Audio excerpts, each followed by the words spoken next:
from the All Indiana Podcast Network. It's time for real conversation about the real issues that affect our communities. Poverty, education, equality, and more. This is Real Talk. Real Talk with Reverend Charles Harrison. Welcome to the All Indiana Podcast, and I am Reverend Charles Harrison, and I am with my co-host, Reverend Terry Webster Sr., and we're going to have a hot show today as we talk about the recent violence that has occurred in Indianapolis within a 24-hour period of time. And this may be controversial, but you stay tuned and join us today.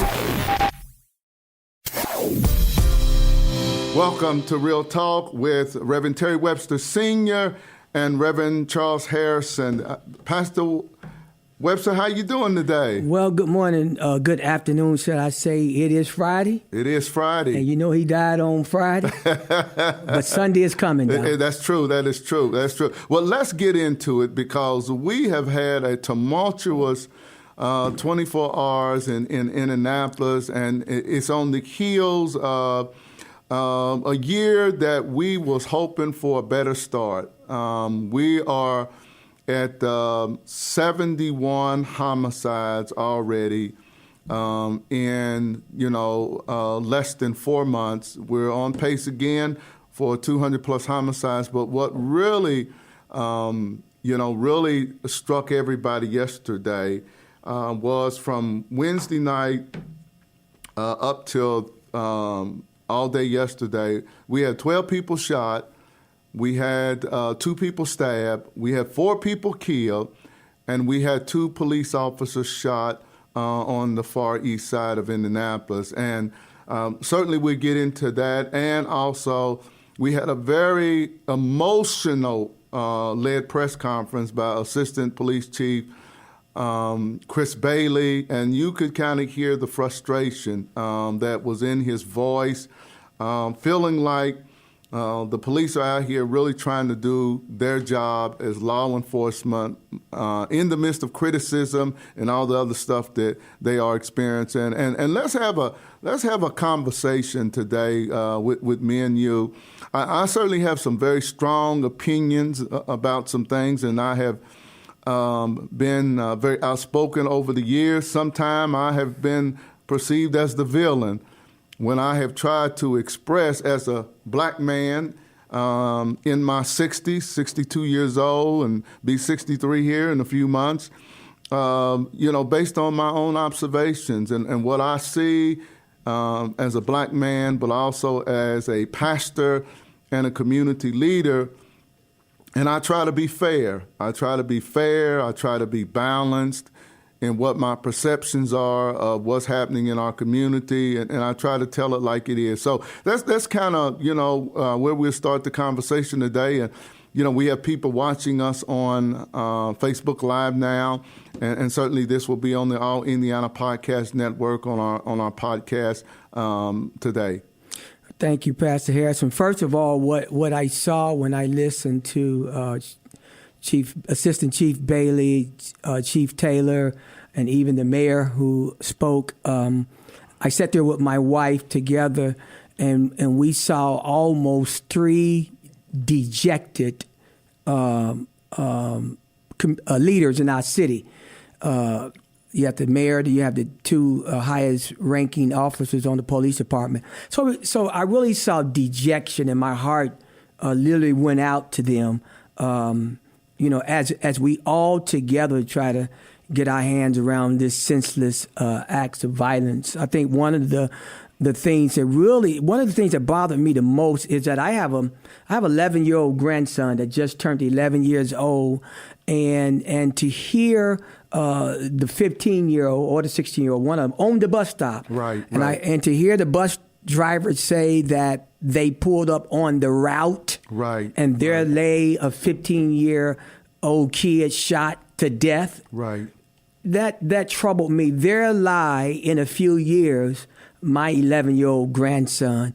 And so I did hear Chief Bailey make the statement that the community ought to have an outcry, and we should, rightfully so. You got to look at our police department. Some of them overworked. And a case could be made for underpaid, and then walking away from the profession itself. We got to get our hands around this. And I feel, Pastor Harrison, probably contrary to the way a lot of others feel and think. I think that if the prophet doesn't raise his voice, if he's dejected, then we're defeated. But I don't believe we're defeated. I believe we got to put a plan in place and all of us work together. What I don't understand, Pastor Webster, is we have had children in this city killed, black children. We have had adolescents killed. We have had several, whether it was Deshaun Swanson, whether it's, Roderick Payne Jr., an 8-year-old, killed in his home just after he had finished eating dinner from a stray bullet.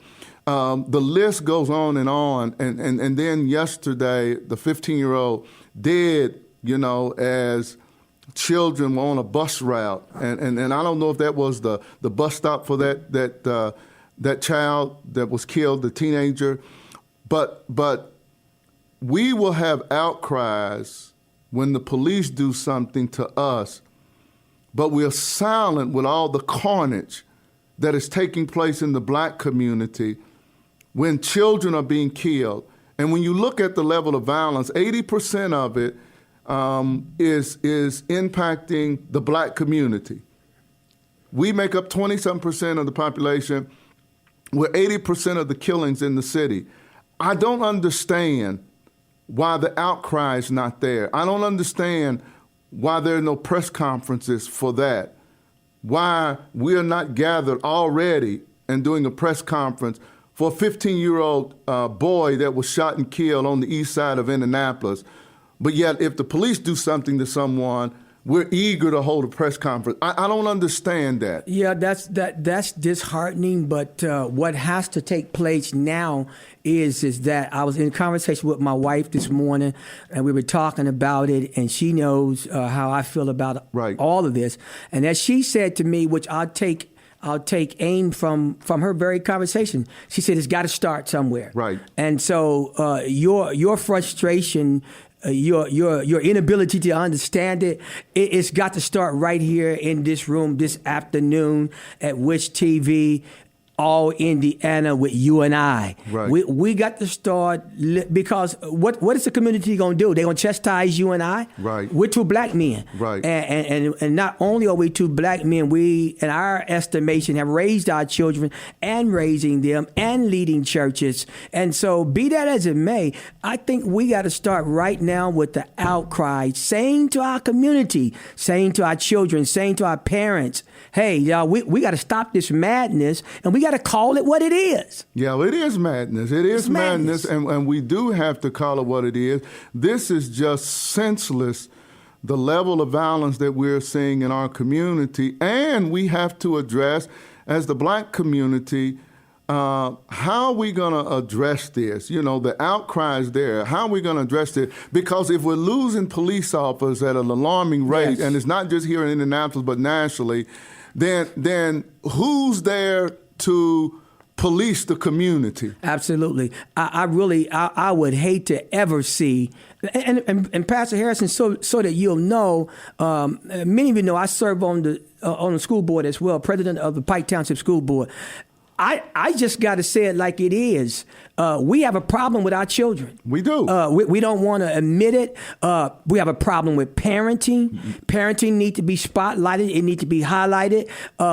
We just have a problem. And until we begin to police ourselves, with whatever that looks like, talk about what it looks like, put a plan in place to help us to get back to good parenting, good fathering, we're going to continue to see this across the country. I did a tweet this morning, and I just don't see how we get around this. If 74% of black children are born in a single-parent household, and then, Pastor Webster, me and you as men are not in their lives, so that they become the victims of the streets and their circumstances, Because even though I was born poor, I imagine you may have been born poor, we had the family structure there, to nurture us through that so that we were not alone. It was not just your parents, but grandparents and other family members and the community and the church. All of them played a role, in helping to raise us and to nurture us. I don't see that today. No, no, that's a lot of that is absent today in homes. But there are homes that are doing just that, and there are single parents who are defying the odds and raising good sons and daughters. Yes, by themselves. My mother did 15 of us. Right. I divorced early from my father, and here we are today making an impact on our society. I still think again that the mantle have to be lifted and raised about our children, our families, getting back to the basics of family, the church. Well, but we got to get back to the church. Yeah, but they're not. And that was the other piece I raised too, because of the church. I see individuals, and I'm out on the streets 4 or 5 nights a week. I'm out there. I know what I see, and I try to be honest about what I see. I think a lot of these young men, if their circumstances were different, they would be different. But what I see from them is I see the guns, I see the long magazines, I see a lack of a moral compass, I see no fear of death, and I see no regard for the sanctity of human life. So let's flip that over. You see that, I see that, we know that. But those are the ones that we got to tell. We ain't taking this. Because those are a lot of times are the ones that have no fear of OGs or nobody else. Now we got to come together with the judicial system, law enforcement, community leaders, churches. Now we got to come together, find out who our target is, and tell our targeted audience, we ain't taking that. Oh, I agree with that. We ain't taking that. Yeah, we have to galvanize because at this point... You ain't running us off the street because you got magazines and all that. Yes. No, let's bring law enforcement, church, community leaders together. Let's identify our sources and tell them we ain't taking that. But how do we do that sometimes, Pastor Webster, when you have those in our community who defend this kind of behavior, who then criticize those of us who say, this is not who we are. This is not who we have been. We have not been. Me and you both are the same age. We've been around here 6 decades. We have seen how our community has set community norms that we had to abide by and live by. This couldn't have happened 40, 50 years ago. The black community would not have allowed it to happen. Nope. They would have gotten Junebug them and dealt with them, but we don't do that today. So believe it or not, Pastor Harrison, we have to let social media be social media. We got to let critics be critics. We simply have to have a zero focus, a keen focus on what it is that we want to accomplish in our community, and that is to see the wellness return to our community, and that's got to start with eradicating those who are menace to our community. Ain't no question about it. We got some menace to our community that have to be dealt with. Yes. Simple as that. Yeah. And we gotta let the social media critics and all them point their fingers at us or whatever. Heck, far as that concerned, the prophets they always condemn the prophets. They condemn the prophets. They talked about the prophets, but the prophet has God's oil and God's anointing. Yes. And with God's oil and God's anointing, we got to be able to say to law enforcement, we support you. We got to be able to say to our judicial system, we support you. And together, let's walk step, hand in hand, and get this community back. We can take it back. Yeah, I agree with that. Certainly we can take it back. Certainly. So where do we go from here? Because you heard Assistant Chief Bailey yesterday. He talked about the frustration. I think it's clear, as I have talked to some law enforcement officers on the street, they feel besieged. They feel besieged because most of the activity, let's be honest here, is taking place in our community. Yes, sir. Most of the activity by our people, our by people that look like us. Yeah. So by our sons and daughters. Yeah. So our sons and daughters and we got to be outraged. And grandsons and granddaughters are committing these horrible acts against each other. We have law enforcement in the community. I feel like some of them sometimes, because of what's going on, because we have now put all police in this category that they're bad, when we do have to deal with those who step outside of the law. And we have seen that across the country, whether it be what happened with George Floyd, what happened in Memphis, Tennessee, with Mr. Nichols. We have seen that. We have to deal with those. But we cannot demonize the whole law enforcement, departments across this country, because now they're leaving in alarming numbers. And I just heard in Washington, D.C., they are at the lowest number of police officers in 50 years. Wow. And their classes now are single-digit officers that they're bringing in. They can't keep up. The police chief said they may lose another 200.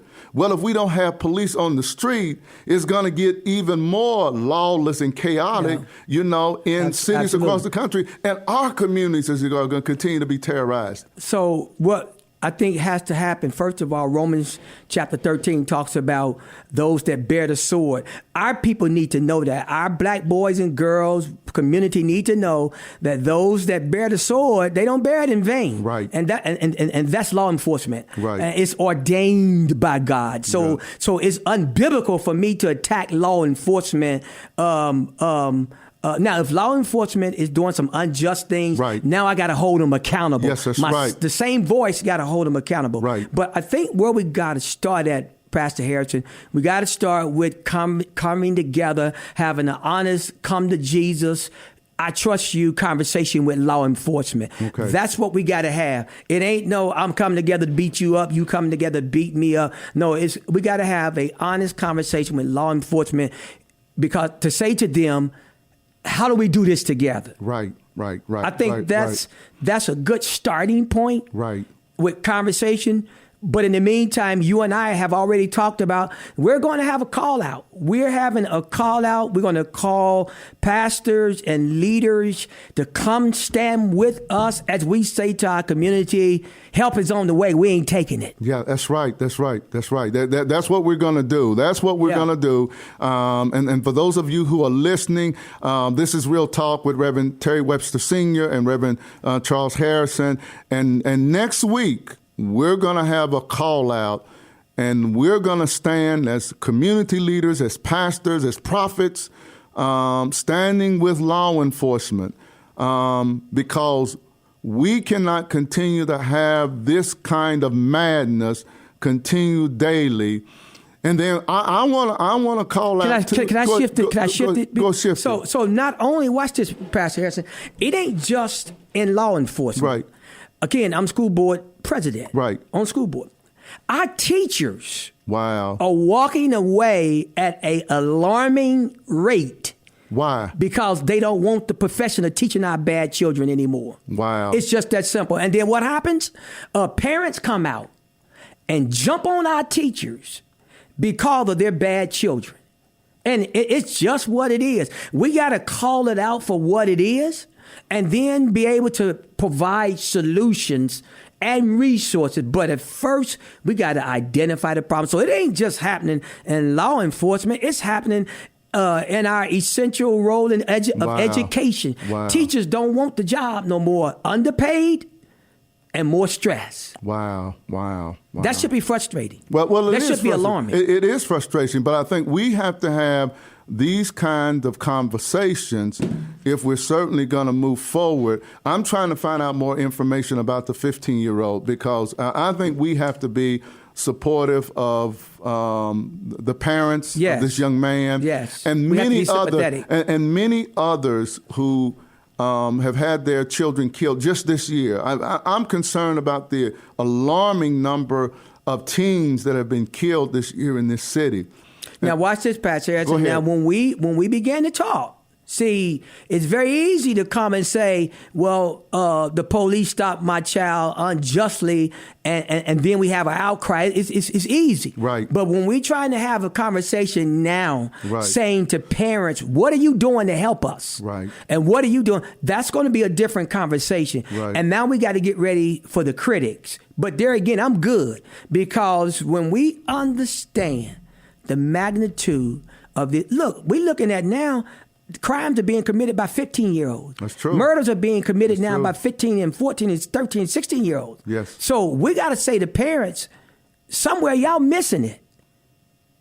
What are we going to do with that? Well, I think that is the challenge, and I just think the circumstances of raising a child 20 years ago. You know, me and my wife have children that's 30 and a son that's 40. Now I got a 16 and 17-year-old. It was different raising them 40 years ago, Terrell. And then you have Shayla, who's 30 now. Those were a little different time than what I'm dealing with now, you know, which is now your grandchildren. What these kids are up against today is much more challenging, certainly than my oldest son, and certainly different from me and you grew up, you know. So what does parenting need to look like today? And in our conversation, which I think we gotta have about parenting, how do we help those who are struggling? Because we do have parents, and you're absolutely right, that are doing a good job. Some single moms who are doing a good job raising their children. But sadly, a lot are not. And how do we help them? What are the issues we need to raise up so that we have more effective parenting? I don't understand why my children have a curfew. I don't understand why they're not curfews. I was not even allowed to roam the streets all hours of nighttime when I was young. I had a curfew, and if I didn't meet the curfew, there was trouble. You know, so you know, you're seeing it from a pastor, from the president of the school board in Pike. So you're seeing it from a lot of different angles. I'm looking at it. What I see also is 10-point. I'm a parent. I'm a pastor. And then I'm on the streets with the OGs at nighttime, and what I see is concerning. Well, I tell you what we did, and again, it needs to be the same thing. You know, we kept hearing the parents talk about, where's the school board? Where's the school board? So the school board began to come down from behind our desk, right? And we came to the community, right? And we offered to talk about public safety to our parents. Wow. Got it out there, announced it. It was poorly attended. Wow. It was poorly attended. It seems as if we have gone. In my opinion, it seems like we've gone senseless, and to the safety. And when we start having conversations around safety and holding parents accountable, listening to them, right, but holding them accountable, right, they don't want to hear that. And so how do we continue to address it? We just keep addressing it. Well, I think we have to. We just keep addressing it. Yeah, and I think you're right. You have to keep addressing it. We got to keep talking about it because we cannot afford not to, because of what we're seeing. It's getting worse rather than better. And then part of it, I say this too, we put too much on our elected officials when we are not accepting responsibility as the black community for a lot of what's going on. You know, and I know the mayor catches a lot of hell, you know, as being the mayor, but there's some stuff he just can't do. Listen, Pastor Harrison, I heard the forum, and no knock on none of them, but I heard the candidates last night on the news. They shot a snapshot of what they would do with all the violence in the community. And I heard them and I listened to them, but I still say that no one really has the answer to this violence in our community. Right. Not just here, but as you said, nationwide. Right. But I think the closest voice that do have the answer is the prophet.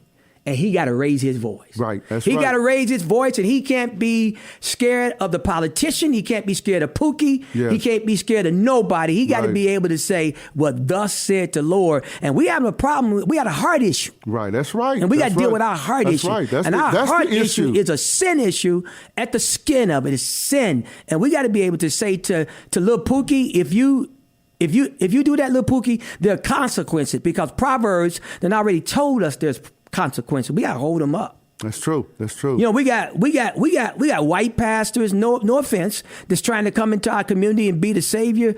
They're not the savior. We got to turn around. The late Willie Frank Millibrook used to say, the Calvary ain't coming. Yeah, he did used to say it's that. It's up to us yes. to save us. Yeah, that's right. That's and right. It's up to us to save That's us. right. This is Real Talk with Reverend Terry Webster Sr. and Reverend Charles Harrison, and we're talking about what has happened in the last 24 hours in Indianapolis. We've had 12 people shot, 2 people stabbed, 4 people killed, and 2 police officers that were shot and wounded yesterday on the east side of Indianapolis. We're on pace again, ladies and gentlemen, for the 4th year in a row of 200-plus homicides in the city of Indianapolis. 80% of the victims at the current rate will be African Americans unless that is changed. And if we don't address this issue, it's going to continue to get worse and worse. And I know it's happening in every city, but we got to deal with the reality of what's going on in Indianapolis. Ebony Magazine in the late 70s, I think it was 1979, in August of 79, Pastor Webster was dealing with the same issue that me and you are talking about today, because it was prevalent back then of what they called then the hoodlums. That was a term that was used, and I heard Sharpton use that term. That's an old term, that were terrorizing black neighborhoods, and we still have that going on today. And I'm open to all of the people who have initiatives to try to address this problem. The problem I see is that it's only getting worse. Yeah, it's only getting worse. It's only getting worse. I mean, we got a lot of money going out there for a lot of programs, but the violence is only getting worse, not better. This Pastor, I'm seeing social programs pop up everywhere. That still ain't the answer. That's right. Thank God that they are, and it is helping some kids have something to do to be off the streets. But we got little baby. Yeah. We got little baby running around in the community. He's damned the church. Yes. He doesn't have no respect for you. Yes. He's damned the school. Yes. He doesn't have no respect for the school system. He's damned his own family, his own parents. Yes. He doesn't have no. What do we do with him? Yes. We Yes. got to identify him. That's right. And we got to help him see the light. Yeah, yeah. And even if that means see the light means you have to go behind bars until you see the light, and then rehabilitate you, we'll do that. Yes, that's right. And incidentally, how are the 2 polices? Haven't heard from them. They have non-life-threatening injuries. Okay. By the grace of God, particularly when you look at the weaponry that the person had.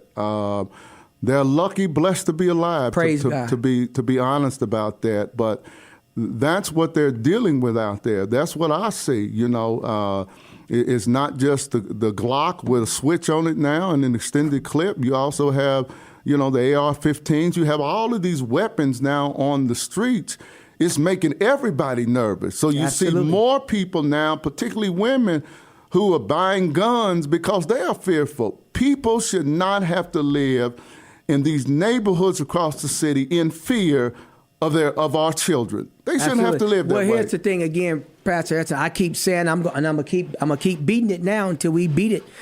We got to be able to identify Lil Pookie and them who's Right. causing these problems in our community, and we got to say to them. Now, I did hear Chief Taylor say yesterday. Let me quote him again. He says, "We're gonna find you. We're gonna come after you. We're gonna get you." That's good, Chief Taylor. We should, but y'all shouldn't have to go after them by yourselves. That's right. It should be a concerted, unified effort to go after them. It shouldn't be no thing where you handcuff my son unjustly. Look, man, we got violence all over our city now. We saw, and granted, you know, we saw last night where the guy was standing on the lot out there with his clothes off, taking shots. He was naked out there shooting. Yes. Granted, we have some wellness and some mental health issues. Yes. But those are things that I think we come together and talk about with the powers to be, get resources together, see how we help these type of people. But we also got to have that real talk about Pookie, who's not scared of nobody, really don't have a mental health issue, may have some anger going on, but he's going to terrorize our community. We can't keep letting that happen. Well, yes, he is, because now the music and the videos and all of that is promoting the thug and the gangster lifestyle, you know, and that's why they're not afraid to die, you know, and some of the young guys out there talking about when they die, you know, they want to go out, you know, in a blaze of honor. Well, what does that mean? You know, what does that mean? You know, and you don't understand that death isn't the end anyway. There's something on the other side that at least there was a time when we feared death, when we wasn't living right, because we knew there was another place that we would go, you know, that was eternal. So I agree with you. All of the pastors and community leaders, there's going to be information that's going to be coming out about a gathering together of us to speak with one voice as we stand with law enforcement and others to send a message in the community. We stand together. United. Yes, we stand united, and to let them know that lots of us in the community, not just the prophets, but a lot of the residents in the community, support what you do. Thank you for what you do in the community, and we want to let you know that, and let the community know that no, it's not okay for you to try to shoot police officers. It's not okay, you know, for you to shoot leaders of the community. That's not okay.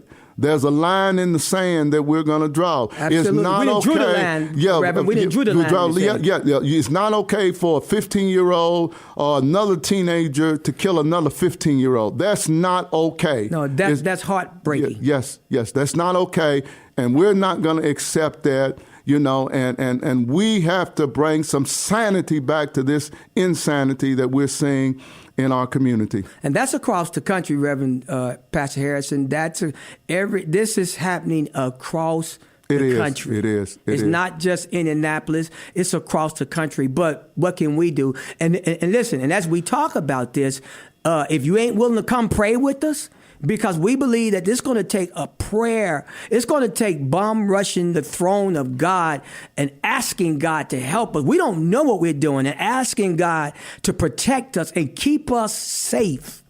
But we going after it. We need to say, before we end this podcast, we need to invite the prosecutor, because I think we have to have conversations with the prosecutor. I know he means well. I know he has a good heart and he means well. But we have to have a conversation about what we do with Pookie them and Junebug them that are terrorizing the neighborhood. Because if there are no repercussions and they're not held accountable, they're not going to stop. And it's going to continue to escalate, you know. And sadly, some will have to go to jail to send the message to others that this is kind of senseless violence is unacceptable. Pastor Harrison, you're right. Not only do I think we have to have a conversation with the prosecutor, we got to have a conversation with the mayor, the city mayor. We got to have a conversation with those who are the judges and the sitting judges. Yes. And we got to have a conversation with even those who are candidates as mayorship, because God, the powers to be. Right. When you read in the Old Testament, the prophets went uptown and talked to whoever they needed to talk to about the conditions of the land. Yes. And that's what we have to do. We do. We have to do it and then see how do we work together to bring back a better society for us to live in. This has been Reverend Terry Webster Sr. and Reverend Charles Harrison. As we have discussed today, basically what has taken place within the last 24 hours here in Indianapolis.